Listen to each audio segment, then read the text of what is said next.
This is Classic FM. So I'm having a lovely time today at the Musical Brain Conference, and I'm chatting to the artistic director, Ritchie. Lovely to meet you. Well, it's lovely to meet you too. It's great.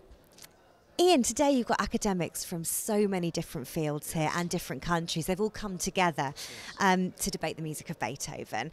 And I just want to know really why you think that Beethoven is so universally revered. Well, I think the key reason is that from a musical point of view, he really was a genius who turned so many corners for music. There are so many things that he did that took music into new avenues and in new directions, and also as a human being, as was so often the case with composers and other artists from the past. Surprisingly little is known about some of the details, what he really suffered from and why he went deaf, and there's mystery around that, and it's a sort of mystery that would never happen today with artists living in the present time. We would know everything about them and all sorts of things probably we shouldn't know about them. But the thing is that Beethoven, because his music is so universal and it's been used in so many different ways, people actually also want to know as much as possible about the man, to find out exactly why it was that he did all this, and how was he affected by his ailments, and also at that particular time what caused certain things to happen. We're hearing all sorts of very interesting things, for example, like when he wrote his Heiligenstadt Testament, it was actually a summer in which the weather was awful, and in that awful weather he then wrote his Prometheus variations, and you sort of understand that there's something about the awful weather that was also part of the gloom that caused him to think in a certain way.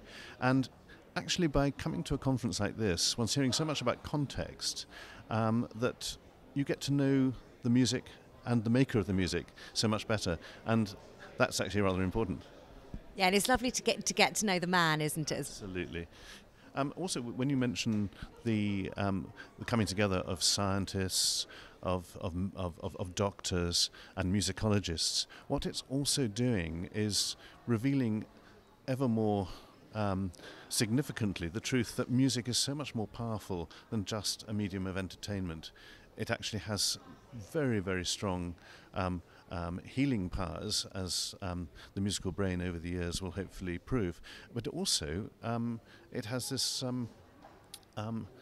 incredible depth and connection with other disciplines, and so music and science and medicine, if we can actually see them all as a one, not only do we understand figures like Beethoven better, but we understand ourselves better, and also above all the importance of music, which actually we always must continue to fight for.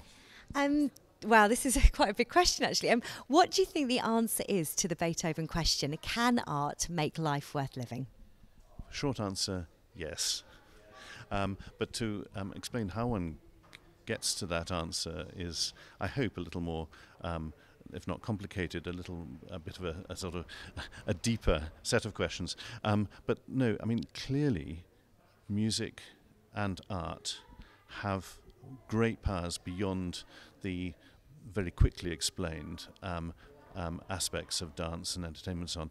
Because music and the arts are so fundamental to people, and clearly Beethoven expressed that, they can absolutely give people the will to live, the reason to exist, and in a way it's a question that one almost shouldn't have to ask, because music is so fundamental and the arts are so important, but it's very important to ask it from time to time and reaffirm that that's so. But without wanting to spoil the debate, I would have said that it's pretty much an automatic yes.